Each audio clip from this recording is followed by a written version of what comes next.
জমির দলিল, মোবাইল অথবা প্রয়োজনীয় কোনো ডকুমেন্টস হারিয়ে ফেলেছেন? ভয় পাচ্ছেন জিডি কিভাবে করবেন?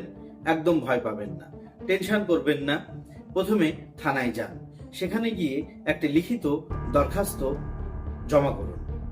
সেই লিখিত দরখাস্তের একটি কপি আপনার কাছে রাখুন এবং থানা কর্তৃপক্ষকে বলুন সেই লিখিত দরখাস্তটি বা আবেদনটিকে জিডি হিসাবে ট্রিট করতে, এবং সেখান থেকে আপনার ওই জেরক্স কপিটিতে রিসিভ করিয়ে নিয়ে একটি জিডি নম্বর চেয়ে নিন, যেটি প্রয়োজনে আপনার আইনি প্রমাণ হিসাবে সহায়তা ও সাহায্য করে থাকবে।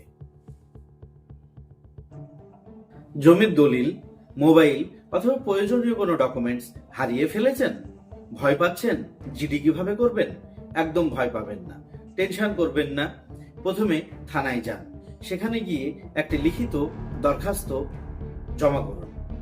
সেই লিখিত দরখাস্তের একটি কপি আপনার কাছে রাখুন এবং থানা কর্তৃপক্ষকে বলুন সেই লিখিত দরখাস্তটি বা আবেদনটিকে জিডি হিসাবে ট্রিট করতে, এবং সেখান থেকে আপনার ওই জেরক্স কপিটিতে রিসিভ করিয়ে নিয়ে একটি জিডি নম্বর চেয়ে নিন, যেটি প্রয়োজনে আপনার আইনি প্রমাণ হিসাবে সহায়তা ও সাহায্য করে থাকবে।